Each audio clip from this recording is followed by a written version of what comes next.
नमो ओम विष्णुपदाय कृष्णप्रेष्ठाय भूतले श्रीमते भक्तिवेदांत स्वामिने नामिने नमस्ते सरस्वती देवे गौरवाणी प्रचारिणे निर्विशेष शून्यवादी वर्चतो दिशकारिणे पांचकल्पतरुवच्च कृपासिन्धुभ्येव च पतितानां पावनेभ्यो वैष्णवेभ्यो नमो नमः वृन्दाय तुलसीदेवयै प्याय केशवश विष्णुभक्ति पतिदेवी शुद्धभक्तये नमो नमः नमो महावदन्नाय कृष्ण प्रेम पदायते कृष्णाय कृष्ण चैतन्य नाम्ने गौरवतिसे नमो नमः नित्यानंद नमस्तभ्यां विमानंद पदायने कलकल्मषनाशाय जन्मवासितपतये नमो नीलाचल निवासाय नित्याय परमात्मने बलभद्र सुभद्र जगन्नाथाय ते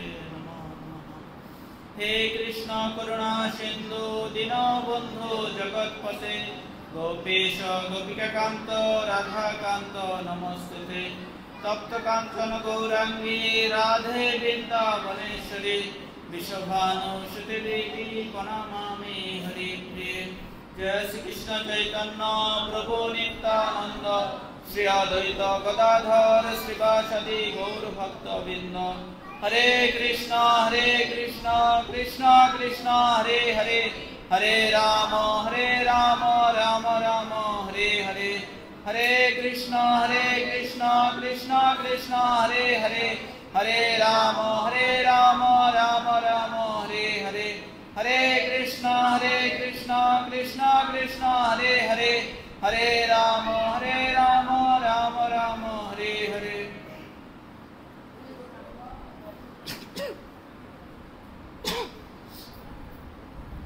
हरे कृष्ण আমরা এখন সকলে মিলে শ্রীমদ্ ভগবত গীতা যথাযথ একটা শ্লোক পাঠ করে শ্রবণ করব আজকের অধ্যায়ের নাম ষষ্ঠ অধ্যায় ধ্যান যোগ ধারাবাহিক শ্লোক 87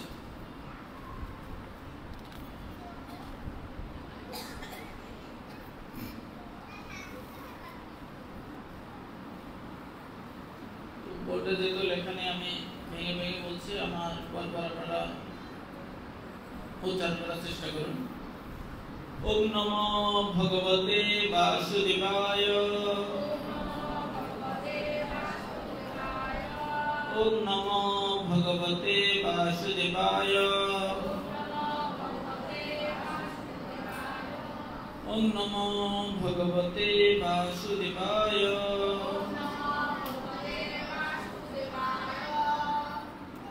श्री भगवान वाच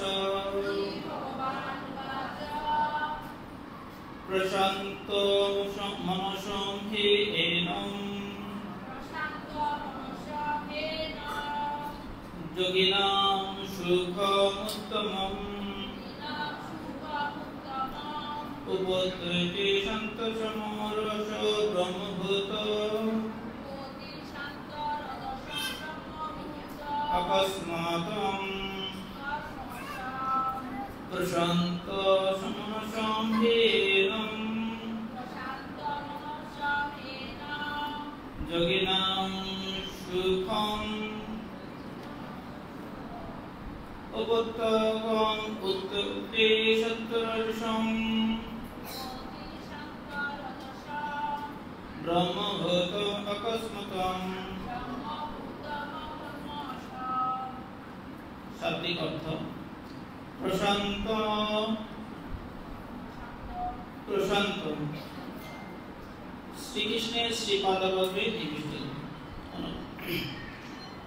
मनसं जार मन ही निश्चित भावे एनम ए योगिनम योगी सुखम सुख उत्तमम सर्वोत्तम उपपत्ति प्राप्त हन शांत रजसम रजगुण प्रशमित ব্রহ্মভূতম ব্রহ্মভাব সম্পূর্ণ অকলস্মম নিষ্পাপ গীতার গান। প্রশান্ত হইলে মন সুখ উত্তম যোগীর, শান্ত হয় রজগুণ নিষ্পাপ শরীর। নিষ্পাপ হইলে সেই সত্যগুণে স্থিত, ব্রহ্মভূত নাম তার শুদ্ধ সমসিত। অনুবাদ সকলে কৃপাপূর্বক বলার চেষ্টা করুন। পরমেশ্বর ভগবান শ্রীকৃষ্ণ বললেন, ব্রহ্মভাব সম্পূর্ণ প্রশান্ত চিত্ত, রজগুণ প্রশমিত ও নিষ্পাপ হয়ে যার মন আমাতে নিবিষ্ট হয়েছে, তিনি পরম সুখ প্রাপ্ত হন।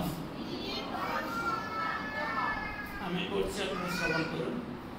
ব্রহ্মভাব প্রসন্ন, প্রশান্ত চিত্ত, রজগুণ প্রশমিত ও নিষ্পাপ হয়ে যার মন আমাতে নিবিষ্ট হয়েছে, তিনি পরম সুখ প্রাপ্ত হন। এই শ্লোকের শিল প্রভুপাদ কৃতকান্তের তাৎপর্য। জয় জগদ্গুরু শিল প্রভুপাদ কি।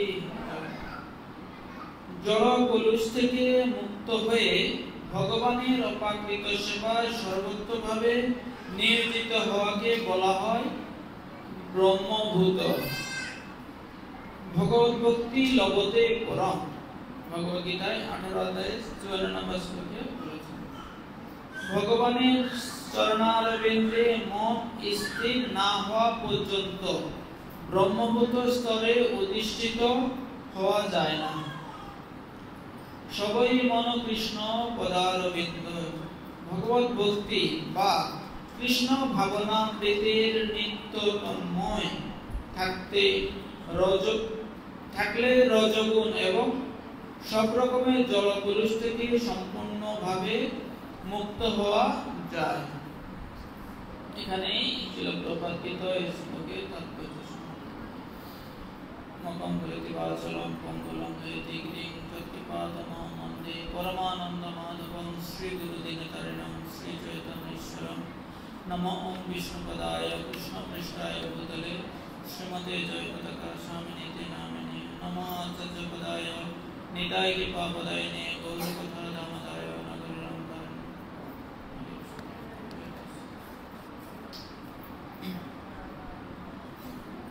তো এই অধ্যায়ের নাম হচ্ছে ধ্যান যোগ। এই শ্লোকে ভগবান বর্ণনা করছেন কিভাবে আমরা পরম সুখ লাভ করতে পারি। তো পরম সুখ লাভ করার পন্থা কি? আমরা যদি ব্রহ্মভাব সম্পন্ন এবং রজগুণ থেকে মুক্ত হয়ে ভগবানের চরণে নিজের মনকে স্থির করতে পারি, তাহলে আমরা পরম সুখ লাভ করতে পারব। তো সাধারণত সবাই চায় সুখে থাকার জন্য, সুখে থাকার প্রয়াসে আমরা সারা জীবন অনেক কঠোর পরিশ্রম করে থাকি। উদ্দেশ্য একটাই, কিভাবে আমরা সুখ লাভ করব, কিভাবে আমরা ভালো থাকবো সবাইকে নিয়ে। তো এই শ্লোকে ভগবান সুখে থাকার পন্থা বর্ণনা করেছেন। তো আমরা কিভাবে সুখে থাকতে পারি? শিল প্রভুপাদ তার তাৎপর্য বলছেন, জড় কলুষ থেকে মুক্ত হয়ে ভগবানের অপাকৃত সেবায় সর্বতোভাবে নিয়োজিত হওয়াকেই ব্রহ্মভূত স্তর বলে। আর এই ব্রহ্মভূত স্তর মানে কি? কৃষ্ণ ভাবনামৃতে নিত্য তন্ময় থাকলে রজগুণ এবং জড় কলুষ থেকে সম্পূর্ণরূপে মুক্ত হওয়া যায়। তো এক কথায় শিল প্রভুপাদ এই শ্লোকের সামারি বোঝাচ্ছে যে আমরা যদি কৃষ্ণ ভাবনায় নিযুক্ত থাকি, তাহলে আমরা এই জড় জগতের কলুষ থেকে মুক্ত হতে পারবো এবং রজতম গুণের প্রভাব থেকে মুক্ত হয়ে আমরা নিজের মনকে ভগবানের চরণে সমর্পিত করতে পারবো। আর আমাদের এই মন যখন ভগবানের চরণে সমর্পিত হবে তখন আমরা পরম সুখ লাভ করতে পারব। এর জন্য কোনো অর্থের প্রয়োজন নেই, এর জন্য কোনো কঠোর তপস্যার প্রয়োজন নেই। যদিও এই শ্লোকে ধ্যান যোগ পূর্ববর্তী শ্লোকগুলোতে বর্ণনা করা হয়েছে কিভাবে ভগবানের ধ্যান করতে হবে। ভগবানকে তিনভাবে উপলব্ধি করা যায়, ব্রহ্ম, পরমাত্মা আর হচ্ছে সাকার রূপে পরমেশ্বর ভগবান। তো এই তিনভাবে ভগবত উপলব্ধি হয়। তো ভগবত উপলব্ধি করার যে যোগ পন্থা এখানে বর্ণনা করেছেন পূর্ববর্তী শ্লোকগুলোতে, এবং যোগের বিভিন্ন স্তর কথা পূর্ববর্তী শ্লোকগুলোতে বর্ণনা করেছেন। কিন্তু এই কলিযুগে এই ধরনের ধ্যান পন্থা অনুসরণ করা আমাদের পক্ষে সম্ভব নয়। আমাদের কথা কি বলবো, অর্জুন মহাশয় যে যাকে কেন্দ্র করে এই ভগবত গীতা প্রদান করেছেন ভগবান শ্রীকৃষ্ণ, সেই অর্জুন তিনি বলছেন তার পক্ষে এই যোগ পন্থা অনুশীলন সম্ভব না। সেখানে আমাদের কি কথা হতে পারে, আমরা কিভাবে এই যোগ অনুশীলন করব? তো আমাদের জন্য এই সহজ সরল পন্থা কি, হরে কৃষ্ণ কৃষ্ণ কৃষ্ণ হরে হরে, হরে রাম রাম রাম হরে হরে। কলিযুগের যুগ ধর্ম হরে কৃষ্ণ মহামন্ত্র জপ কীর্তন করার মাধ্যমে আমরা আমাদের এই চঞ্চল মনকে ভগবানের চরণে সমর্পিত করতে পারবো, এবং এইভাবে আমরা এই জড় জগতের কলুষতা থেকে মুক্ত হয়ে ভগবানের কাছে ফিরে যাব। কত সহজ সরল পন্থা, কিন্তু আমরা এই সহজ সরল পন্থাটা কেন অনুশীলন করতে পারি না? তার কারণ হচ্ছে এই জগতের প্রত্যেকটা জীবের একটা কঠিন রোগ, সেটা হচ্ছে কি ভব রোগ। যে রোগটার কারণে আমরা ভগবত স্মরণ করতে পারি না, ভগবানের মনোনিবেশ করতে পারি না, কারণ হচ্ছে কি এই ভব রোগটা হচ্ছে ভগবানকে ভুলে থাকা। আর এই ভব রোগের মহা ঔষধ হচ্ছে কি হরে কৃষ্ণ মহামন্ত্র, যেটা শ্রী চৈতন্য মহাপ্রভু বলেছেন মহা ঔষধ। এনেছি ঔষধি মায়া নাসিবার লাগি, হরিনাম মহামন্ত্র লও তুমি মাগি। জয় শ্রী শ্রী রাধা গোবিন্দ গৌর নিতাই, জগন্নাথ বলদেব সুভদ্রা মহারানী কি জয়, জগৎগুরু শিল প্রভুপাদ কি জয়।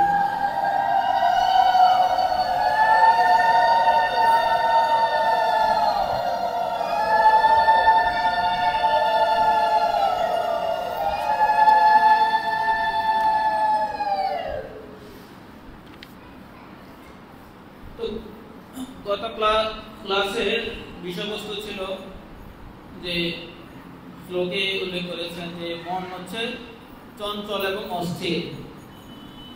আর আজকে শ্লোকে ভগবান বলছেন আমরা যদি মনকে স্থির করে ভগবানের চরণে সমর্পিত করতে পারি এবং ব্রহ্মবোধ স্তরে উপনীত হতে পারি, তাহলে আমরা পরম সুখ লাভ করব।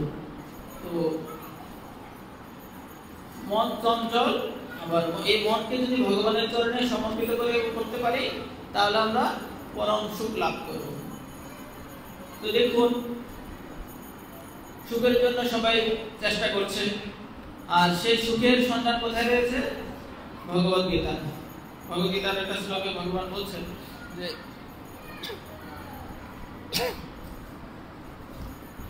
যে অর্জুনের যে প্রশ্ন ছিল, যে অর্জুন ভগবানকে বলছে যে হে কৃষ্ণ, মানে আমাদের হয়ে। অর্জুন তো আমরা জানি ভগবানের ভক্ত, যে ভগবান ভক্তকে উপলক্ষ করে এই গীতার জ্ঞান আমাদের দিয়েছে।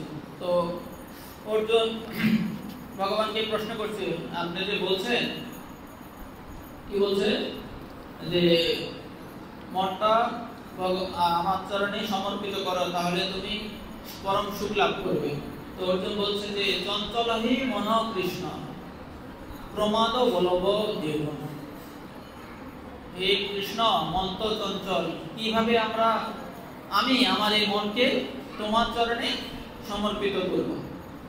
অর্জুনের প্রশ্ন, মন চঞ্চল কিনা সবাই আমরা স্বীকার করবো, এক বাক্যে মন চঞ্চল। আমরা এখানে বসে আছি, মন অন্য কোথাও আছে। তো অর্জুন আমাদের প্রশ্ন করছে, কৃষ্ণ মনটা কিভাবে আপনার চরণে সমর্পিত করব। চঞ্চলহীন মন কৃষ্ণ প্রমাদ বলবৎ। তো ভগবান কৃষ্ণ পরের শ্লোকে 34 নম্বর শ্লোকে বলছে, 35 নম্বর শ্লোকে ভগবান বলছে, অভ্যাস যোগেন তু কুন্তেয় বৈরাগ্যেন চ বিভূতি। হে অর্জুন, তুমি কি করো? অভ্যাস করো। অভ্যাস এবং বৈরাগ্যের দ্বারা কি হবে? তোমার এই চঞ্চল মন স্থির হবে। তো অভ্যাসটা কি? কৃষ্ণ ভাবনায় নিমগ্ন থাকার অভ্যাস করব। আর বৈরাগ্য হচ্ছে কি? কৃষ্ণ ভাবনার যে প্রতিকূল বিষয়গুলো সেগুলোর প্রতি আমরা উদাসীন থাকবো। যেমন আমরা ভগবানকে প্রণাম করছি, তখন আমাদের হয়তো ফোন আসবে, আমরা ফোনটা প্রণাম করার পরে রিসিভ করব। ফোনের প্রতি আমার থাকবে উদাসীন বা বৈরাগ্য ভাব।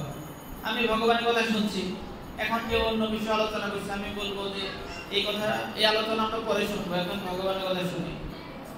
বা ভগবানের গ্রন্থ পাঠ করছি, ভগবানের নাম জপ করছি, এই সময় আমরা অন্য কোনো দিকে আমরা মনোনিবেশ করব না।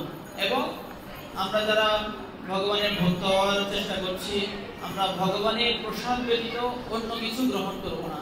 এটা হচ্ছে বৈরাগ্য। সাধারণত মানুষ বুঝে বৈরাগ্য মানে ছেঁড়া কাপড় পরবে, বৈরাগ্য মানে খালি পায়ে ঘুরবে, বৈরাগ্য মানে ঘোর কর্ম করবে না। হ্যাঁ, অনেক বৈরাগী, কিন্তু না, দেখা গেল যে তারা বাহ্যিকভাবে অনেক বৈরাগ্য দেখাচ্ছে, কিন্তু ভিতরে তাদের বাসনা রয়েছে। তারা যখন পাবে এমনিতে খাবে না, তখন পাবে তারা অনেক খেয়ে নেবে। দেখা গেল যে দুই তিনজন ব্যক্তি খাবার একবেলা একাই খেয়ে নেবে, তার মানে তার ভোগ করার বাসনা ভিতরে আছে, সে সুযোগ পাচ্ছে না, এই জন্য সে উপভোগ করতে পারছে। তো বৈরাগ্য মানে হচ্ছে আমার থাকার সত্ত্বে আমি কি করবো না, যতটুকু প্রয়োজন ততটুকুই আমি উপভোগ করবো, এটা হচ্ছে বৈরাগ্য। তো ভগবান অর্জুনের এই যে প্রশ্ন তার উত্তর দিয়ে দিল। এটা যদি আমরা আমাদের জীবনে প্রয়োগ করি, তাহলে আমরা কি হতে পারবো? সুখী, সুখের সন্ধান এখানে বলছে। তো কিভাবে আমাদের এই মন আমরা স্থির করব, এই অভ্যাসটা কিভাবে সম্ভব? এই জন্য এই কৃষ্ণ ভাবনামৃত অনুশীলন। কৃষ্ণ ভাবনা কি? কৃষ্ণ ভাবনা এটা কোনো আলাদা কোনো মত বা পথ না বা ধর্ম না। এটা কৃষ্ণ ভাবনা মানে হচ্ছে আপনার ভগবত গীতা পড়ে আমরা জানবো কৃষ্ণ হচ্ছে পরমেশ্বর ভগবান। এটা জেনে কৃষ্ণের ভক্তি অনুশীলন। তো কৃষ্ণের ভক্তিটা কিভাবে? ধরুন দিনের শুরুতে আমরা যখন ভোরবেলা ঘুম থেকে উঠবো, ঘুম থেকে উঠে স্নান করে আমরা ভগবানের নাম জপ করব। হরে কৃষ্ণ কৃষ্ণ কৃষ্ণ হরে হরে, হরে রাম রাম রাম হরে হরে। এই ভগবানের নাম জপ করব এবং নিজে যে জপ হরির নাম জপ করছি সেটা নিজে কর্ণে শ্রবণ করব। এখন এই হরিনাম জপ যদি আমরা ভোরবেলা ঘুম থেকে উঠে স্নান করে শুরু করি, তখন আমাদের ঘুম পাবে। তখন কি আমরা ঘুমাবো না? এটা হচ্ছে তপস্যা। তপস্যা মানে কি? স্বেচ্ছায় কষ্ট স্বীকার করা। এই যে চঞ্চল মন, এই মনটাকে যদি ভগবানের নাম শ্রবণ কীর্তনে কিছু সময়, ধরুন আপনি প্রাথমিকভাবে আপনি 10 মিনিট করলেন, পরবর্তীতে ধাপে ধাপে 20 মিনিট, আধা ঘন্টা, 1 ঘন্টা, এভাবে যদি আপনি হরিনাম জপ করেন ভোরবেলা তুলসী মহারানীর সামনে বা ভগবানের চিত্রপটের সামনে বসে আপনি যদি মনোনিবেশভাবে জপ করুন, এই 10 মিনিট থেকে শুরু করে একদিন আপনি 2 ঘন্টাও জপ করতে পারবেন। এর ফলে যে কি আনন্দ, এটা যারা অনুশীলন করে তারাই বুঝতে পারবে। কেননা আমি যেমন বাংলাদেশে বিভিন্ন জেলাতে বিভিন্ন জিনিস খুব বিখ্যাত, টাঙ্গাইলের জমজম, কুমিল্লার রসমালাই, হ্যাঁ, বিভিন্ন জেলায় বিভিন্ন জিনিস বিখ্যাত। এখন আমি যদি এখানে আপনাদের সামনে গল্প করি এটা অনেক সুস্বাদু, রসমালাই খেয়েছে, হ্যাঁ, একবার খেলে বারবার খেতে ইচ্ছে করবে, হ্যাঁ, যতই বলি আপনারা সেটা স্বাদ আস্বাদন করতে পারবেন না যতক্ষণ না আপনারা নিজেরা গ্রহণ করছেন। তো ভগবানের এই নাম নামই অভেদ। মহাপ্রভু বলছে হরিনামের মাহাত্ম্যে তার শিক্ষার স্তবক। আমরা জানি যে ভগবান কৃষ্ণ কুরুক্ষেত্রের যুদ্ধে অর্জুনকে উপলক্ষ করে এই ভগবত গীতার জ্ঞান দান করেছেন। এই ভগবত গীতা আছে 700 শ্লোক। 700 শ্লোক, এই 700 শ্লোকের ভিতরে আমরা একটা শ্লোক সবাই মিলে পাঠ কীর্তন করলাম। এই 700 শ্লোক ভগবান কৃষ্ণ বলেছেন। এই 700 শ্লোকের যদি আমরা নির্যাস অনুসন্ধান করি, সেখানে আমরা দেখব আমাদের পূর্বতন মহাজনরা বর্ণনা করেছে এই 700 শ্লোকের নির্যাস হচ্ছে মনোযোগ দিয়ে ভগবানের নাম শ্রবণ কীর্তন করা, এই মনকে ভগবানের চরণে সমর্পিত করা। এই 700 শ্লোকে 18টা অধ্যায়। 18 অধ্যায়ের ভিতরে সর্বশ্রেষ্ঠ অধ্যায় পূর্বজন মহাজনরা উল্লেখ করেছে, নবম অধ্যায় হচ্ছে সর্বশ্রেষ্ঠ। আর এই নবম অধ্যায়ের যে সর্বশেষ শ্লোক 34 নম্বর শ্লোক, এটা হচ্ছে সর্বশ্রেষ্ঠ সর্বোত্তম শ্লোক। এই শ্লোকে ভগবান বলছে মন্মনা ভব মদ ভক্ত মদ যাজে মনমনস্ক। এই কথাটা আবার রিপিট করেছে ভগবান 18 অধ্যায়ে, মন্মনা ভব মদ ভক্ত। তার মানে কি এই মনকে, এই যে অর্জুনের প্রশ্ন চঞ্চল মন, এই মনকে ভগবানের চরণে সমর্পণ। এই ভগবানের চরণে সমর্পণ করলে কি হবে? আমরা সুখী হব, আমরা আনন্দ লাভ করব, এবং এই সুখী হব এবং আনন্দ লাভ করব এই জগতে। এবং এই জগতের মায়া মোহ ত্যাগ করে আমরা যখন ভগবত ধামে ফিরে যাব, তখন আমরা চিন্ময় আনন্দ আস্বাদন করব। কত সহজ সরল পন্থা। এখানে আমরা সুখে থাকবো, আনন্দে থাকবো, আবার মৃত্যুর পরও আমরা সেই নিত্য আনন্দ গোলক ধামে অবস্থান করবো। হরে কৃষ্ণ। কত সুন্দর সহজ সরল পন্থা। কিন্তু আমরা কেন অনুসরণ করতে পারি না? কারণ হচ্ছে আমরা সবাই ভবরোগী। যে কথাটা বলছিলাম, ভগবান বলছে ভগবদ্গীতা, আমরা মনটাকে ভগবানের চরণে সমর্পণ করি, তাহলে আমরা ভগবত ধাম প্রাপ্ত হব। তো কৃষ্ণের এই উপদেশ পুরো ভগবদ্গীতা 45 মিনিট বলেছে কুরুক্ষেত্রের জন্য। আর শ্রী চৈতন্য মহাপ্রভু, যেই গৌর সেই কৃষ্ণ সেই জগন্নাথ, চৈতন্য মহাপ্রভু এই সমস্ত বৈদিক শাস্ত্রের নির্দেশ মাত্র 7টা শ্লোকে বলেছেন, যেটাকে বলা হয় শিক্ষাষ্টকম। শিক্ষাষ্টকমের প্রথম শ্লোকে বলছে হরিনামের মহিমা।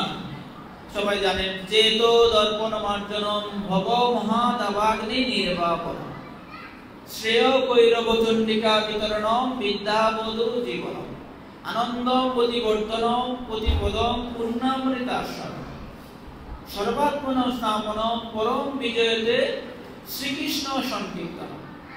তো চৈতন্য মহাপ্রভু বলছে আমরা প্রতি পদে পদে, মানে আমরা যতবার ভগবানের নাম করব, হরে কৃষ্ণ কৃষ্ণ কৃষ্ণ হরে হরে, হরে রাম রাম রাম হরে হরে, যতবার আমরা নাম করব ততবার আমরা আনন্দ পাবো।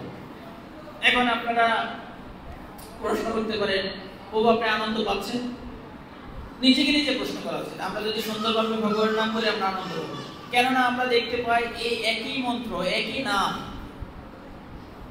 পূর্বতন মহাজনদের তো আমরা দেখি না, তাদের কথা শাস্ত্র আমরা পড়ছি, কিন্তু আমাদের বর্তমান যারা আচার্যবৃন্দ রয়েছে তারা একই মন্ত্র 50 বছর 70 বছর করতেছে, 90 বছর একই মন্ত্র জপ করতেছে, কীর্তন করতেছে, তাতে কোনো বিরক্ত না। কারণ কি হচ্ছে, প্রতি পদে পূর্ণামৃত, প্রতি পদে পদে তারা আনন্দ পাচ্ছে, যত করছে আরো করতে তাদের মন হচ্ছে। এটা হচ্ছে তার প্রমাণ যে হরিনাম করলে আমরা আনন্দ পাবো। তো আনন্দ না পাওয়ার কারণ কি? যেমন বুঝতে পারেন, চুম্বক আর লোহার দুইটা কি করে, পরস্পরকে আকর্ষণ করে। ধরুন এটা চুম্বক, এটা লোহা, তাহলে কি হবে, একটা বস্তু আরেকটা বস্তুকে আকর্ষণ করবে। যদি আকর্ষণ না করে, ধরুন সাপোজ এটা চুম্বক এটা লোহা, কিন্তু আকর্ষণ করছে না, তার কারণ কি হতে পারে? লোহার সমস্যা না চুম্বকের সমস্যা, ঠিক না? তো সমস্যাটা হচ্ছে কি, জীবের যে জড় কলুষতা।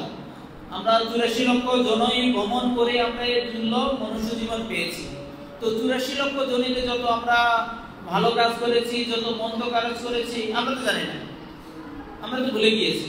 অর্জুন একবার কৃষ্ণকে প্রশ্ন করেছে, কৃষ্ণ তোমার এবং আমার তো সেদিন জন্ম হলো, কিন্তু তুমি কিভাবে জানো এই যে সৃষ্টি তত্ত্ব, এই যে ব্রহ্ম জন্ম, এই তুমি কিভাবে জানো? তো ভগবান বলছে, হে কৃষ্ণ, হে অর্জুন, তোমার আমার যদিও বহুবার জন্ম হয়েছে সে কথা তোমার মনে নেই, কিন্তু আমার সবাই মনে আছে।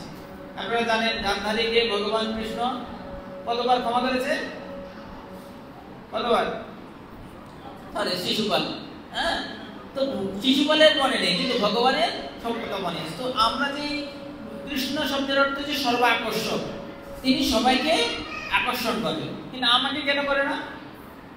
আমি কেন তার দ্বারা আকৃষ্ট হই না? কারণ হচ্ছে আমার হৃদয়ে এই জন্ম জন্মান্তরের কলুষতা রয়েছে। এই জন্য আমি ভগবানের নাম করে আনন্দ পাই না। ভগবত দর্শন করেও সিংহাসনটা অনেক সুন্দর চকচক করছে, কিন্তু ভগবান কি আকর্ষণ করে না? হ্যাঁ, ভগবানের কাছে সুন্দর বাতি, সুন্দর দেশ, ভগবানের সুন্দর সাধন হয়েছে, ভাইগণে ফুলের কাজ হয়েছে, ওগুলো আকর্ষণ করে, কিন্তু কৃষ্ণ আকর্ষণ করে না কেন? আমার হৃদয়ে কলুষতা রয়েছে। এই জন্য আমি হরিনাম করেও কি পাই না? আনন্দ পাই না। এই জন্য এই যে কলুষতা কিভাবে দূর হবে? চৈতন্য মহাপ্রভু বলছে, চেতো দর্পণ মার্জনম। আমরা যদি নিয়মিত অপরাধ শূন্য হয়ে এই ভগবানের নাম করি, তাহলে আমাদের হৃদয়ের এই কলুষতা দূর হবে। তখন আমরা কৃষ্ণকে আকর্ষণ করতে পারবো, কৃষ্ণ আমাদের আকর্ষণ করবে। এই যে বললাম যে লোহার চুম্বককে আকর্ষণ করবে, লোহার ভিতরে জং পড়ে আছে, এই জন্য লোহার চুম্বককে আকর্ষণ করছে না। যদি আমরা জং সারাবো তখন কি করবে? লোহার চুম্বককে আকর্ষিত করবে। তো আমরা দেখি, আমরা যখন জীবনের শুরুতে হরিনাম করেছি আমরা সে আনন্দ পাইনি, কিন্তু করতে করতে এখন কি হচ্ছে? যতদিন যাচ্ছে আমরা হরিনাম করে আনন্দ পাচ্ছি এবং অন্যকে হরিনাম করতে উদ্বুদ্ধ করছি। এটা হচ্ছে ধীরে ধীরে অপরাধ শূন্য হয়ে ভগবানের নাম করার মহিমা। আমরা যত অপরাধ শূন্য হরিনাম করব, তত হরিনাম করে নিজে আনন্দ পাবো এবং অন্যকে আনন্দ দিতে পারবো। তো ভগবান শ্রী চৈতন্য মহাপ্রভু বলছে, এই হরিনাম করলে কি হবে? কি হবে? আমাদের হৃদয়ের কলুষতা দূর হবে এবং আমরা প্রতি পদে পদে আমরা এই আনন্দ আস্বাদন করব। সবাই আনন্দ চায়, কিন্তু আনন্দের সন্ধান কি? নিরপরাধে হরিনাম। তো নিরপরাধে হরিনাম কারা করতে পারে? চৈতন্য মহাপ্রভু বলছে এই শিক্ষা ষ্টকমের ৩য় শ্লোকে, তিনাদপি শুনিচেন তরুরিব সহিষ্ণুনা অমানেনা মানদেন কীর্তনিয়া সদা হরি। মানে কি? মানে হচ্ছে যিনি নিজেকে তৃণ অপেক্ষা ক্ষুদ্র মনে করে। তৃণ মানে কি? তরু অপেক্ষা সহিষ্ণু মনে। তৃণ মানে যে ঘাস, আপনি যদি ঘাসের উপর পা দেন ঘাস বসে যাবে, আবার আপনার পা উঠাবেন ঘাস দাঁড়াবে। হ্যাঁ, তো এই তৃণ মানে সহ্য, সে কত বিনয়ী। তাকে আপনি পা দিচ্ছেন, সে কিছু বলছে না, সে বসে গেছে। আপনি চলে গেলেন, সে আবার উঠে দাঁড়াবে। মানে তার যে বৈশিষ্ট্য সেটা বলছে, আমরা যদি তার মতো হই এবং তরু অপেক্ষা সহিষ্ণু। গাছ, রোদ বৃষ্টি, গাছ সবসময় দাঁড়িয়ে থাকে। দেখা গেল যে আমরা গাছকে কাটতেছি, গাছ আমাদের ছায়া দিচ্ছে, গাছে আঘাত করতেছি। যেমন কিছুদিন আগেও কি ছিল? আম ছিল। হ্যাঁ, আম গাছে ঢিল মারছে, আম গাছ আমাদের কি দিচ্ছে? ঢিল দিচ্ছে না, গাছ আমাদের ফল দিচ্ছে। আমরা দিচ্ছি আম গাছে ঢিল, আম গাছ দিচ্ছে আমাদের ফল। গাছের মতো যদি আমরা সহিষ্ণু হই, তাহলে কি হবে? আমরা নিরপরাধে হরিনাম করতে পারবো। আর নিরপরাধে হরিনাম করলে কি হবে? আমরা প্রতি পদে আনন্দ পাবো। তিনাদপি শুনিচেন তরুরিব সহিষ্ণু, এই ভাব যদি আমরা থাকি এবং অমানেনা মানদেন। সাধারণত কি, যারা সম্মানিত ব্যক্তি, বড় কর্মকর্তা, প্রশাসনিক লোক বা অনেক দায়িত্বে রয়েছে, অনেক মন্দিরের প্রেসিডেন্ট বা সিনিয়র ভক্ত, ভালো বক্তা, ভালো গায়ক, আমরা তাদেরকে সম্মান করব, এটা স্বাভাবিক। তাদের অনেক গুণ আছে, এটা আমরা দেখতে পাই, যে সম্মান করব। কিন্তু যার পেছনে আমরা যদি তাকে সম্মান করি, তাহলে আমরা কি করতে পারবো? নিয়মিত নিরন্তর হরিনাম করতে পারবো, হরিনাম করে আনন্দ পাবো। সম্মানিত ব্যক্তিকে সম্মান করাটা স্বাভাবিক, কিন্তু যে সম্মান পাওয়ার যোগ্য না তাকেও যদি সম্মান করি, কেন? তার হৃদয়ে ভগবান চতুর্ভুজ নারায়ণ রয়েছে। এই জ্ঞানে তাকে আমরা সম্মান করি, শ্রদ্ধা করি। সম্মান মানে এমন না তাকে আমি মাথায় উঠে রাখি, সম্মান মানে না তাকে আমি ধন্যবাদ প্রণাম করি, এমন হৃদয় থেকে শ্রদ্ধা। কেন? তার ভিতরে ভগবান আছে। এই ভাব যদি আমরা রাখি, তাহলে কি হবে? আমরা এই হরিনাম করে আমরা আনন্দ পাবো। কেন? আমরা হরিনাম করে আনন্দ পাই না, এই জন্য সবসময় হরিনাম করতে পারি না। আমাদের চেষ্টা করা উচিত। আমি বলছি আমি পারি না, আমাকে আশীর্বাদ করবেন, আমি যাতে সবাইকে সম্মান শ্রদ্ধা করতে পারি এবং অপরাধ শূন্য হয়ে ভগবান নাম করতে পারি। আর এভাবে নাম করার মাধ্যমে কি হবে, আমরা অন্তিমে ভগবত ধাম প্রাপ্তি হবে। এই যে শ্লোক, এই ভগবত গীতার প্রতিটা অধ্যায়ের সাথে কি করা বর্ণনা করা আছে, যোগ। প্রথম অধ্যায় হচ্ছে বিশাল যোগ, দ্বিতীয় অধ্যায় হচ্ছে সাংখ্য যোগ, পরের অধ্যায় হচ্ছে জ্ঞান যোগ, পরের হচ্ছে ধ্যান যোগ, যোগ যোগ। আর ভগবান অর্জুনকে বলছে, অর্জুন তুমি কি হও, যোগী হও। ভগবান বলছে অর্জুন যোগী হও। কি যোগী হও? যোগের অনেক মধ্যা বর্ণনা করছে, জ্ঞান যোগী, ধ্যান যোগী। অনেকে ভাবে যে জ্ঞান যোগটা শ্রেষ্ঠ, অনেকে ভাবে কর্মযোগটা শ্রেষ্ঠ। বিশেষ করে যারা কর্মী তারা বলে কর্মই ধর্ম, আলাদা ধর্ম করার প্রয়োজন। তারা এই কথাটা কেন বলে? তারা তৃতীয় অধ্যায় পড়েছে, কিন্তু তারা চতুর্থ অধ্যায় পড়েনি। তৃতীয় অধ্যায়ে কর্মটাকে প্রাধান্য দেওয়া হয়েছে। তো এইভাবে প্রত্যেকটা অধ্যায়ে ভগবান প্রত্যেকটা যোগপন্থা বর্ণনা করেছে। কিন্তু আমরা যদি পুরো গীতাটা পড়ে এরপরে আমরা সিদ্ধান্তে আসতে পারবো ভগবান আসলে এই গীতায় আমাদের কি বোঝাচ্ছে এবং আমরা ভগবানের কি মনোভাব। এক জায়গায় ভগবান বিরক্ত হয়ে বলছে যে অর্জুন, তুমি যদি শাস্ত্রবিধি পরিত্যাগ করে জীবন যাপন করো তাহলে তুমি অধঃপতিত হবে। এখন আমরা কাউকে বোঝাতে পারি যে আপনি এটা ভালো, এটা মন্দ, এখন সে যদি না করে তাহলে কি করতে পারি? ভগবান তো চেষ্টা করেছে অর্জুনকে উপলক্ষ করে, এই যে এটা ভালো, আমরা কি করি, নতুন ভক্তদের পরিণাম করুন, একাদশী করুন, আমরা বলবো। এখন সে যদি না করে আমরা কি জোর করতে পারবো না? জোর করা আমাদের চেষ্টা করবো, কেননা আমাদের হৃদয়ে তো কি আছে, কলুষতা আছে, যে জন্য আমরা এই কৃষ্ণ ভাবনা গ্রহণ করতে পারছি না। কৃষ্ণ ভাবনা কি? কৃষ্ণ নাম করা, কৃষ্ণ কথা শ্রবণ করা, এটাই কৃষ্ণ ভাবনা। কৃষ্ণ ভাবনা আলাদা কিছু। তো সেই অভ্যাসটাই যদি আমরা করি তাহলে নিজে আমরা সুখী লাভ করবো এবং অন্যকে আমরা সুখী করতে পারবো। এটা বলে সবাই কি চায়, সুখী হতে চায়, কিন্তু সুখী কিভাবে হবে? ভগবানকে বাদ দিয়ে আমরা কখনোই সুখী হতে পারবো না। তো এই শ্লোকের শেষে ভগবান বলছে, কি বলছে, যত ধরনের যোগ পন্থা ভগবান বর্ণনা করেছে, যত ধরনের যোগের কথা বলেছে, এই সমস্ত যোগের ভিতরে কারা শ্রেষ্ঠ? ভগবান বলছে, যোগিনাম অপি সর্বেষাং মদ্গতেন অন্তরাত্মনাম শ্রদ্ধাবান ভজতে যোমাম সমে যুক্ততম মত। যিনি শ্রদ্ধা সহকারে মদ্গত চিত্তে আমার ভজনা করেন তিনি সবচেয়ে অন্তরঙ্গভাবে আমার সঙ্গে যুক্ত এবং তিনি সমস্ত যোগীদের ভিতরে শ্রেষ্ঠ। এটি আমার অভিমত। কত সহজ সরল কথা। এটা কার কথা? আমার অভিমত। আমার মানে কি? আমার মানে ভগবান কৃষ্ণ। ভগবান বলছে এটা হচ্ছে আমার অভিমত। কি অভিমত? মনটাকে ভগবানের চিন্তায় নিবদ্ধ করা, ভগবানের ভজনা করা এবং ভক্তিযোগ অনুশীলন করা। এইভাবে যদি আমরা অনুশীলন করি তাহলে আমরা এই জড়জগতের বন্ধন থেকে মুক্ত হয়ে আমরা ভগবানের কাছে ফিরে যাব এবং আমরা অন্যকে এমন না যে আমি ভগবত গীতা পড়ে ভক্তি সঙ্গ করে আমি জানতে পেরেছি এই জড়জগৎটা দুঃখ নয়, এটা জেনে আমি ভক্তি অনুশীলন করে ভগবানের কাছে চলে গেলাম। এটা হবে স্বার্থপরতা। আমাদের কি করা উচিত? আমাদের অন্যদের উদ্বুদ্ধ করা উচিত, তারাও যাতে এই কৃষ্ণ ভাবনামৃত অনুশীলন করে, তারাও যাতে ভগবত গীতা পাঠ করে এবং শ্রবণ করে। তাহলে কি হবে? তাহলে তারাও আমাদের মতো সুখ লাভ করবে এবং তুমি ভগবানের কাছে ফিরে যাবে। তো এখানে যারা উপস্থিত রয়েছেন তারা সবাই ভগবানের নাম জপ করছেন, কীর্তন করছেন, খুব ভালো। চৈতন্য মহাপ্রভু বলেছিলেন, একলা মালাকার আমি কাহা কাহা যাব, একলা পাড়িয়া আমি কত বললাম। মহাপ্রভু বলছিল যে ভারত ভূমিতে হইল মনুষ্য জন্মজাত, জন্ম সার্থক করি করো করো উপকার। আমাদের উচিত ভগবানের নাম করা এবং অন্যকে ভগবানের নাম করতে উদ্বুদ্ধ করা। এটা হচ্ছে আমাদের প্রতি শ্রী চৈতন্য মহাপ্রভুর আদেশ। এই আদেশ পালন করার ফলে কি হবে? আমরা তার কৃপা লাভ করব। আমরা ভগবানের কাছে প্রণাম করে প্রার্থনা করে কি বলে, ভগবান আমাকে আশীর্বাদ করুন, ভগবান আমাকে কৃপা করুন। তো ভগবানের সেই আশীর্বাদ বা কৃপা কিভাবে লাভ হবে? কৃপা মানে কৃপা শব্দের অর্থ হচ্ছে করে পাওয়া। যেমন এখন বৃষ্টির সিজন চলছে, বৃষ্টি পড়ছে, বৃষ্টি সব জায়গায় পড়ছে। তা কেউ যদি ছাতা ধরে বলে আমার গায়ে বৃষ্টি পড়ছে, তো ছাতা ধরে বৃষ্টি পড়বে?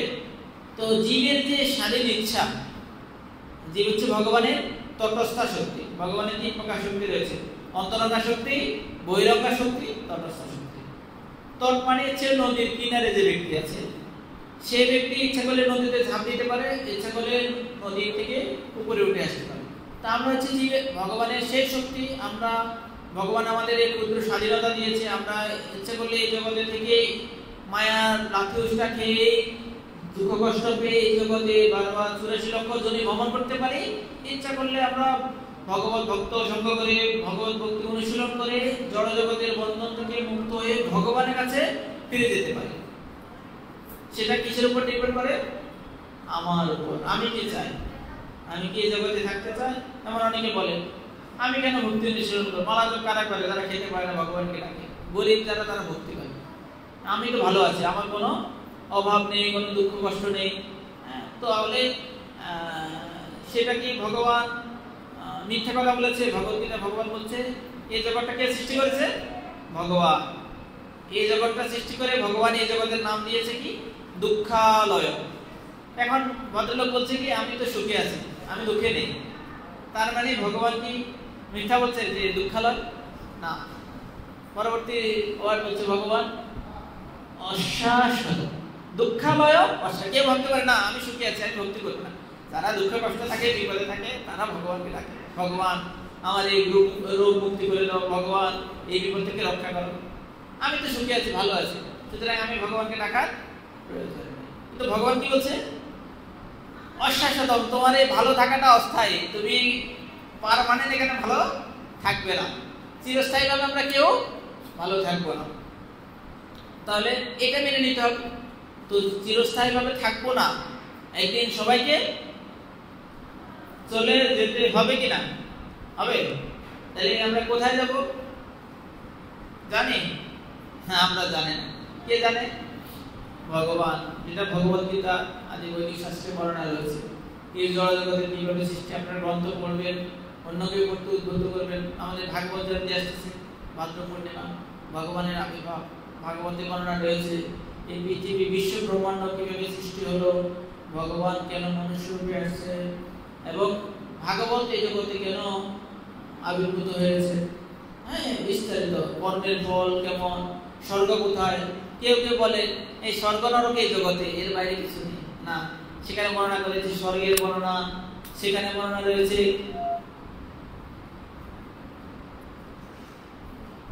নরকের বর্ণনা, নরক যন্ত্রণাটা কেমন। ভাগবতমে 25টা নরকের 28টা নরকের বর্ণনা আছে। 28টা ধরুন ঢাকা জেলা, জেলার ভিতরে অনেক উপজেলা আছে, থানা আছে, তো 28টা বেসিক বলছে, এর ভিতরে আরো অনেক বর্ণনা আছে। তো আমরা যেমন কর্ম করবো, যেমন এখন আমাদের পাকোড়া খেতে অনেক মজা না, তেলে ভাজা পাকোড়া, সবাই খুব মুখরোচক, হ্যাঁ, খেতে খুব মজা। তো আমরা যদি শাস্ত্রের নির্দেশ লঙ্ঘন করি, তাহলে নরকে গিয়ে হ্যাঁ আমাদের এরকম বড় একটা কড়াইতে তেলে ভাজবে, আর নরকের পিতাসরা আমাদের সে মজা করে খাবে। এখন এই কথাটা যখন কাউকে বলা হয়, তারা বলে যে মৃত্যুর পর তো আমাদের শরীর পুড়ে ফেলবে, তাহলে কিভাবে আমাদের যন্ত্রণা দেবে? এটাকে বলা হয় জড়দেহ। মৃত্যুর পর এই দেহটা নষ্ট হয়ে যাবে, এই দেহটাকে পোকে খাবে, এই দেহটা পুড়ে ফেলবে, ভস্ম হয়ে যাবে। কিন্তু এর ভিতরে যে একটা সূক্ষ্ম দেহ আছে, মন, বুদ্ধি, অহংকার, এটা কি করবে? আমাদের কর্মফল ভোগ করার জন্য আরেকটা শরীর দান করবে। এটাকে বলে যাতনা শরীর। এই যাতনা শরীরে আমরা যন্ত্রণা পাবো, কিন্তু মৃত্যুবরণ করবো না। আছে কিনা? এরকম অনেক বার্ধক্য রোগী আছে, কষ্ট পাচ্ছে কিন্তু মারা যাচ্ছে না। এই জন্য অনেকে প্রায়শ্চিত্ত করে, বলে যে কর্মফল ভোগ করছে, তাড়াতাড়ি যাতে কর্মফলটা খণ্ডন হয়, যেন প্রায়শ্চিত্ত করে। আবার দেখা গেল যে প্রায়শ্চিত্ত করার পর মারা গেল। তো প্রায়শ্চিত্ত, প্রকৃত প্রায়শ্চিত্ত হচ্ছে তার এই জড় কলুষতা থেকে মুক্ত হয়ে তাকে ভগবানের কাছে পাঠানো, সেই কাজ করে, সেটা হচ্ছে প্রায়শ্চিত্ত। এই প্রায়শ্চিত্তের ফলে তার এই জগতের কর্মফল খণ্ডন হলো, কিন্তু তার ফলে তো সে উদ্যোগামী হবে, কিন্তু সে ভগবত ধাম প্রাপ্তি হবে না। যার ফলে কিনা তার আর এই জন্ম মৃত্যু জরাব্যাধি চক্রে আসতে হবে। তো স্বাভাবিকভাবে কেউ মৃত্যুবরণ করতে চায় না, হ্যাঁ, কিন্তু মৃত্যুবরণ আমাদের করতে হবে কিনা? এখন কে বলতে পারে মৃত্যুতে একটা সময় আছে? মৃত্যুর সময় আছে? এই জগতের সবচেয়ে আশ্চর্যের বিষয় হচ্ছে মৃত্যু। যেমন আমি এখানে বসে আপনাদের সামনে কথা বলছি, দেখা গেল যে আমি এখান থেকে রুমে যাব, তার কোনো ভরসা নেই, ঠিক আছে? আপনারা এখান থেকে বাসায় যাবেন, কে জানে কার কখন। এটা যে মানে কথার কথা বলছি এমন না। আপনারা দেখেছেন করোনা পিরিয়ডে যে সব বয়সে মানুষ কি করেছে? করোনা আক্রান্ত হয়েছে, তারা মৃত্যুবরণ করেছে। তারা কি প্রস্তুত ছিল মৃত্যু? না, আমার করোনা হবে, এরপর আমি চলে যাব। তাছাড়া আমরা বিভিন্ন দুর্যোগ দেখতে পাই।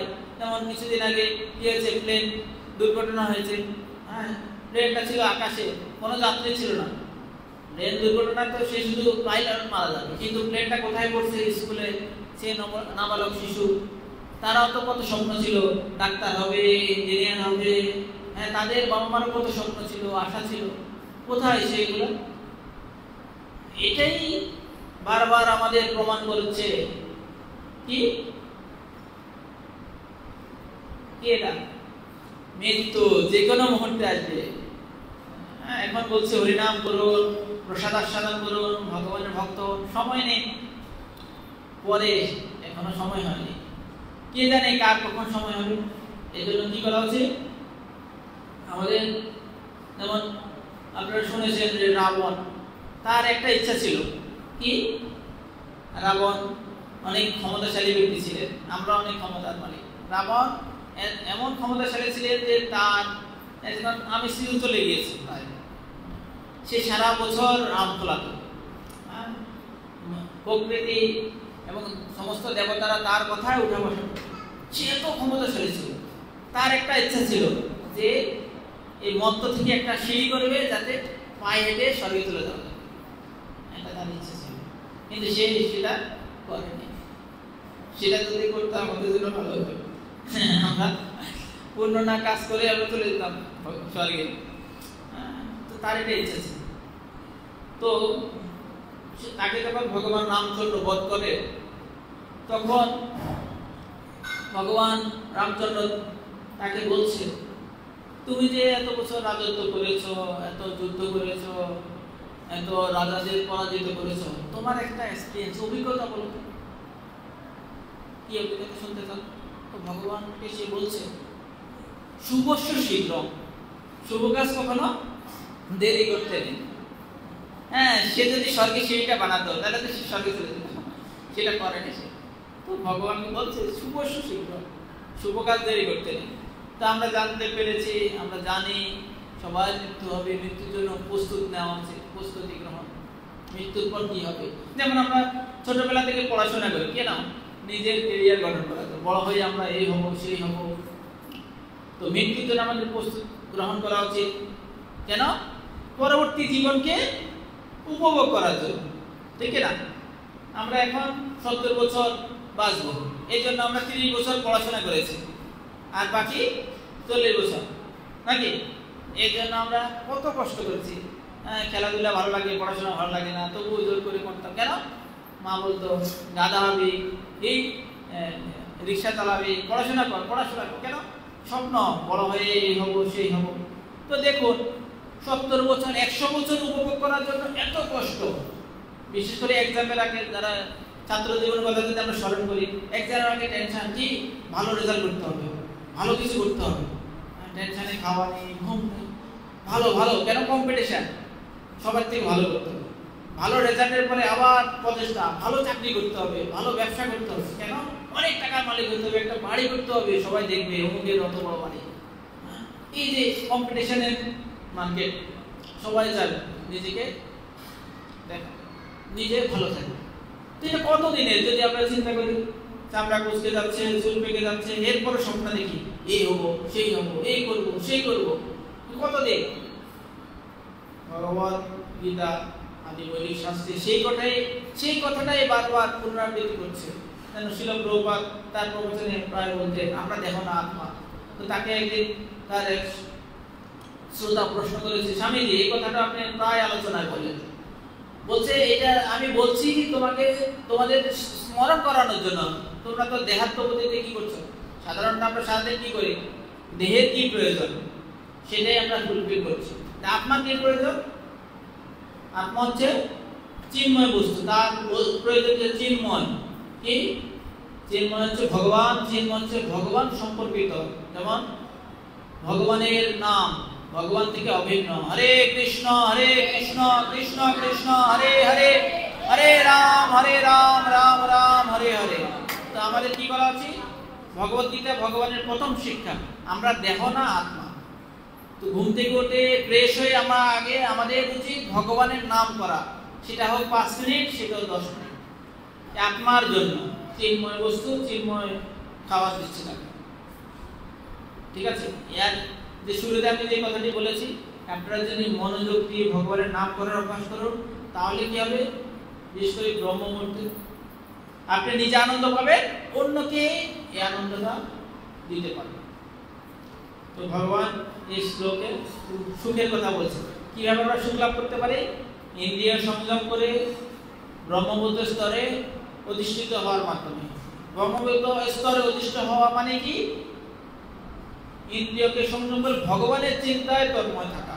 এখন কিভাবে সম্ভব? আমাদের পড়াশোনা আছে, আমাদের চাকরি আছে, সারাদিন মালা নিয়ে আপনি তো মন্দিরে থাকেন, আপনারা সারাদিন মালা করবেন, কি বলতে পারেন? তা আমার তো ব্যবসা আছে, আমার অফিস আছে, কিভাবে আমি ভগবানের নাম করবো সারাদিন? তো ভগবান বলছে, মহাজনরা বর্ণনা করছে, আমরা যাই করি আমাদের উদ্দেশ্যটা যদি থাকে ভগবান সন্তুষ্টি, এবং আমরা যদি যতটুকু সময় মনোযোগ দিয়ে ভগবানের নাম করব, তা সেটাই তার ইফেক্ট, তার প্রভাবটাই আমাদের কি হবে? সারাদিন কাজ করবে। উদ্দেশ্যটি এই যে ভগবানের নাম সবসময় করার কথা বা কৃষ্ণ ভাবনায় তন্ময় থাকার কথা কেন ভগবান বলছে? ভগবান এই জন্য বলছে যে যেভাবে ভক্তি অনুশীলন করুক, ধর্ম পালন করুক, সবাই যে আলটিমেট পরীক্ষা হবে মৃত্যুর সময়। মৃত্যুর সময় আমরা কি চিন্তা করে দেহ ত্যাগ করছি? ভগবত গীতা ভগবান বলছে, অন্তকালে চ মামেব স্মরণ মুক্ত করে জম জম ভাবে স্মরণ ভাব তেজন্তে কলে। মৃত্যুর সময় আমরা যে যে চিন্তা করে দেহ ত্যাগ করব, পরের জীবনে আমরা সেরকম শরীর লাভ করব। এটা কোথায় বলছে? ভগবত গীতা। আর ভগবত গীতা হচ্ছে থিওরিক্যাল গ্রন্থ, তাত্ত্বিক, আর তার প্র্যাকটিক্যাল হচ্ছে শ্রীমদ ভাগবতম। আমরা যখন শ্রীমদ ভাগবতম দেখব, শ্রীমদ ভাগবতে বর্ণনা করা হচ্ছে অজামিল। হ্যাঁ, অজামিল মৃত্যুর সময় তার পুত্রের কথা চিন্তা করেছে। নারদ মুনি তার পুত্রের নাম দিয়েছে নারায়ণ, সে নারায়ণের নাম স্মরণ করছে। ভগবান নারায়ণের নাম স্মরণ করে, সে নাম স্মরণ করেছে তার পুত্র নারায়ণ। তাতে ভগবান তাকে কৃপা করেছে যে না, নারায়ণ নামের 4টা ওয়ার্ড, নারায়ণ। সে যখন অজামিল যখন মৃত্যুবরণ করে, তখন যমদূতেরা তাকে টানাটানি করছে। আর সে যেহেতু নারায়ণের নাম স্মরণ করেছে, ভগবান 4 জন দূত পাঠাইছে, যেহেতু 4টা ওয়ার্ডে নারায়ণ স্মরণ করেছে। 4 জন বিষ্ণুদূত আপনারা জানেন, শ্রীমদ ভাগবতমে আলোচনা রয়েছে। বিষ্ণুদূত এবং যমদূতদের ভিতরে কথোপকথন চলছে। যমদূতরা বলছে, সারা জীবন পাপ করেছে, সুতরাং এই সম্পদ আমাদের, আমরা একে নিয়ে যাবো নরকে, একে কষ্ট দিব। আর বিষ্ণুদূতরা বলছে, তোমরা শাস্ত্র জানো না। জয় শ্রী শ্রী রাধা মাধব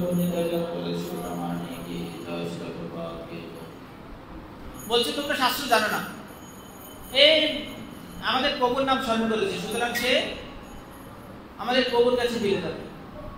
তো দেখুন, সারা জীবন সে পাপ করেছে, কিন্তু মৃত্যুর সময় সে ভগবানের নাম করেছে, এটাই ভগবান তাকে কৃপা করেছে। এখন আপনারা বলতে পারেন, তাহলে সারা জীবন করার কি দরকার? মৃত্যুর সময় করলেই হয়।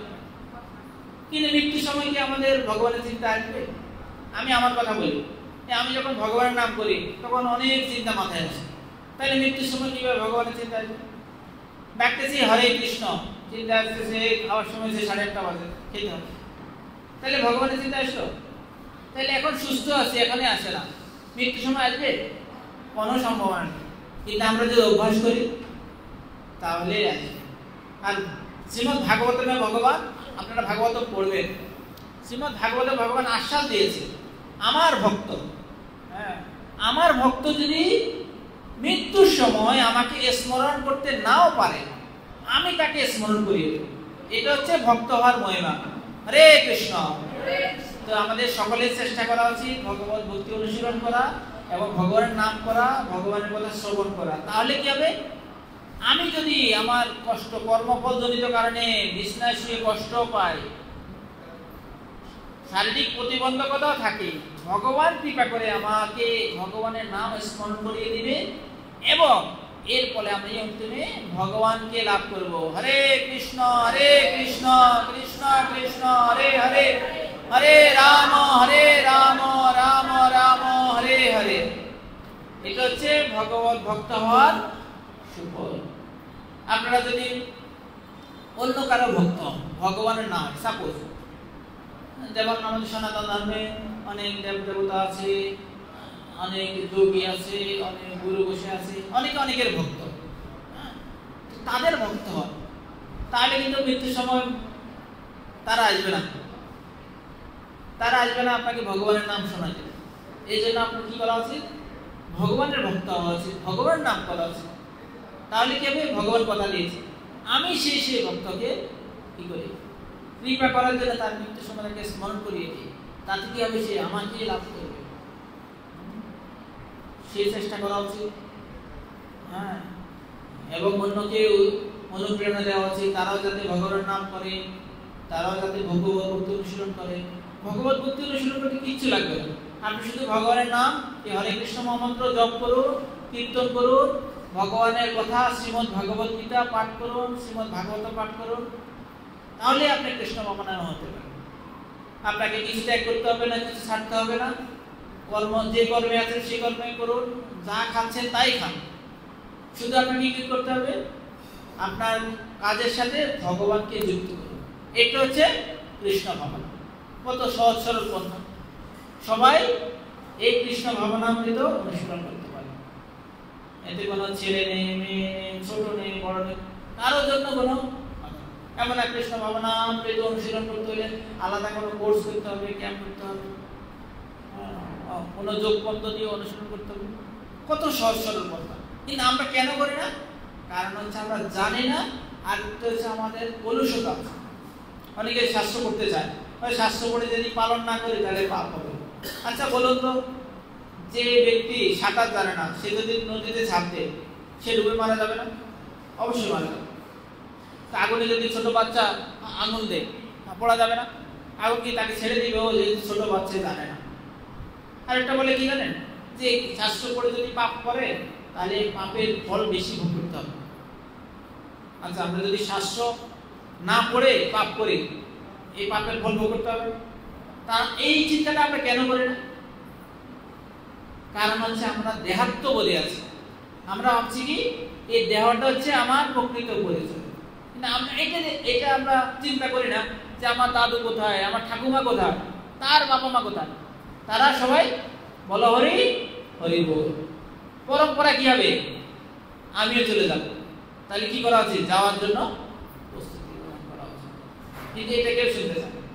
ভগবত গীতা হচ্ছে কিভাবে আমরা জীবন যাপন করব, কিভাবে আমরা আমাদের দিন অতিবাহিত করব, কি খাবো, কি ঘুমাবো, বিস্তারিত সব ভগবত গীতায় আছে। আর শ্রীমদ্ ভাগবতমে আছে কিভাবে আমরা মৃত্যুবরণ করব।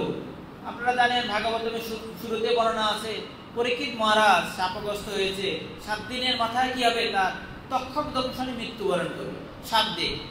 আমরা কিন্তু 7 দিনের ভিতরে একদিন মারা যাবো। 7 দিন মানে আজকে বৃহস্পতিবার, বৃহস্পতি, শুক্র, শনি, রবি, সোম, মঙ্গল, বুধ, এই 7 দিনের একদিন আমরা মারা যাব। ঠিক আছে? তো পরীক্ষিত মহারাজকে কি শোনালো, শ্রীমদ্ ভাগবত। পরীক্ষিত মহারাজ এই জড় জগতের কলুষতা থেকে মুক্ত হয়ে ভগবানকে লাভ করার পথটা কি, শ্রীমদ্ ভাগবত। ওই সময়তে কিন্তু তিনি আরো অনেকদিন বাঁচার স্বপ্ন দেখেনি বা বলেনি আমাকে কি করুন, হ্যাঁ আমি যাতে অমর হয়ে থাকতে পারি, এই জন্য আমাকে যোগ পন্থা বর্ণনা করুন, কোন যোগ আমি অনুসরণ করলে আমি 1000 বছর বাঁচব। তিনি শ্রীমদ্ ভাগবত শুনতে চাইছেন। কেন? এই শ্রীমদ্ ভাগবতের আশ্রয় গ্রহণ করে মৃত্যুবরণ করলে ভগবানকে লাভ করবে। তো ভগবত গীতা শিক্ষা দিচ্ছে কিভাবে জীবন যাপন করবো, শ্রীমদ্ ভাগবতম শিক্ষা দিচ্ছে কিভাবে আমরা মৃত্যুবরণ করব।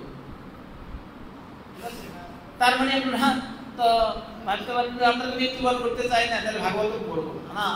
ভাগবত অবশ্যই পড়া উচিত, তাহলে আমরা এই বিষয়টা জানতে পারবো কি এই জড়জগতের কিভাবে সৃষ্টি হলো, ভগবান কৃষ্ণ আবার তার এত অবতার কেন। আচ্ছা উনি তো ভগবান, যেমন কিছুদিন পরে এলবে জন্মাষ্টমী এলবে 14 আগস্ট, ভগবান কৃষ্ণ তিনি আবার মনুষ্য রূপে আসছে, একটা শিশু রূপে মায়ের গর্ভে, এটা আবার কেমন? ভগবদ্গীতা ভগবান বলছে জন্ম কর্ম চমে দিব্যম এবং যো ব্যক্তি তত্ত্বত ত্যক্তা দেহং পুনর্জন্ম নৈতি মামেতি সহজ। হে অর্জুন, যিনি আমার এই প্রকার দিব্য জন্ম এবং কর্ম, আমার জন্মগ্রহণ করা এবং আমার কার্যকলাপ যিনি তত্ত্বত জানেন, তাকে আর মৃত্যুবরণ করার পর এই জড়জগতে ফিরে আসতে হবে।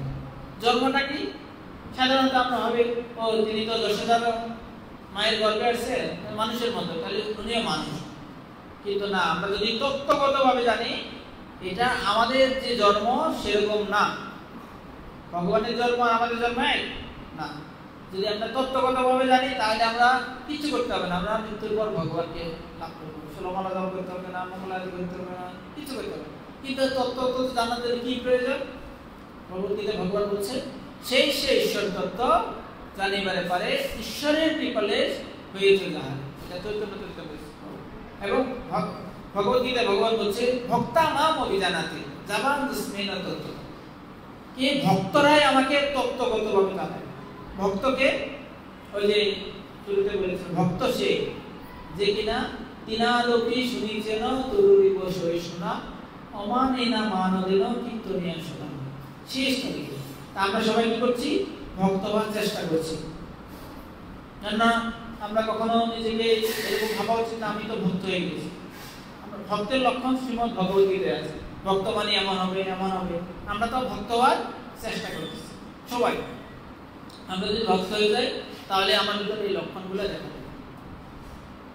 তো সকলের চেষ্টা করা উচিত ভগবানের সেই নির্দেশ অনুধাবন করা। আপনারা নিয়মিত ভগবদ্গীতা পাঠ করছেন, শ্রবণ করছেন, খুব ভালো।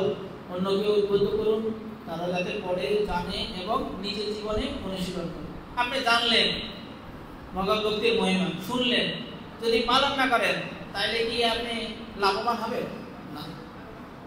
আমি জানছি হরিনামের মহিমা, প্রসাদ খাওয়ার মহিমা। প্রসাদ ছাড়া আমরা যাই খাবো পাপ, প্রতি গ্রাসে গ্রাসে পাপ খাচ্ছে, আর পাপের ফলে কি হবে? নরকে যেতে হবে। নরক অনেক সুখের জায়গা। শ্রীমদ্ ভাগবত পঞ্চম স্কন্ধে বলবে 28টা নরকের বর্ণনা আছে। কেমন কর্ম করলে কেমন ফল। তাহলে আপনারা সচেতন হবেন এবং অন্যদের সচেতন করতে পারবেন। আর করা উচিত আমাদের পাপ জীবন গ্রহণ করা উচিত। আমাদের কি করা উচিত? পাপ জীবন পরিত্যাগ করে ভগবত ভক্তি অনুশীলন করা উচিত। তাহলে কি হবে? আমরা এই নরক যন্ত্রণা পেতে হবে না। ভক্তি করার ফলে আমরা ভগবানকে লাভ করব এবং আমাদের আর এই জন্ম মৃত্যু জরাব্যাধির চক্রে পুনরায় ফিরে আসতে হবে। তো আপনারা চেষ্টা করুন এবং আমাকে আশীর্বাদ করুন আমি যাতে অপরাধ শূন্য হয়ে ভগবানের নাম করতে পারি এবং ভগবানের নির্দেশ যত গুরুদেবের নির্দেশ যথাযথ পালন করতে পারি, এই আশীর্বাদ করে এই প্রার্থনায় আপনাদের কাছে রাখি। আজকের এই ভগবদ্গীতা পাঠ বিশ্রাম করছি।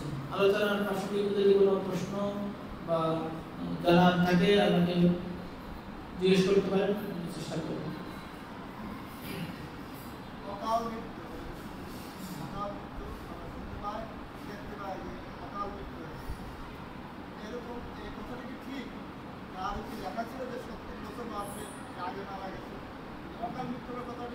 হ্যাঁ, অকাল মৃত্যু।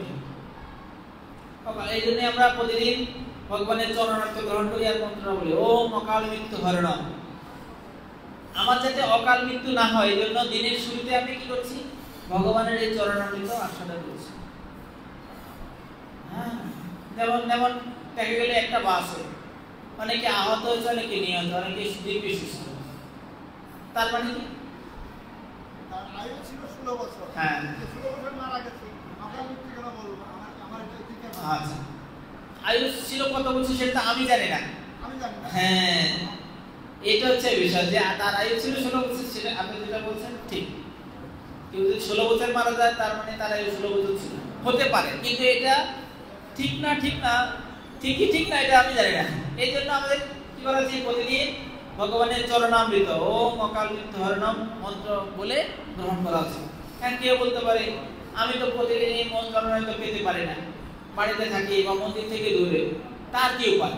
এই জন্য রয়েছে ভগবানের চরণ থেকে উদ্ভূত জল, চরণামৃত হচ্ছে, আরেকটা হচ্ছে গঙ্গা। গঙ্গা ভগবানের চরণ থেকে আছে, গঙ্গা জল পান করবে, হ্যাঁ সেটা চরণামৃতের মতোই। তাহলে আমরা কি করতে পারবো, এই অকাল মৃত্যু থেকে রোধ হবে।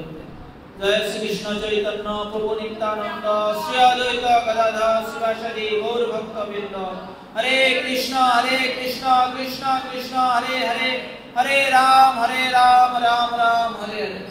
সবাইকে অসংখ্য ধন্যবাদ এত সময় আমাকে সহ্য করার জন্য। আমাকে আশীর্বাদ করবে আমি যা বলেছি তা যাতে নিজে পালন করতে পারি। হরে কৃষ্ণ।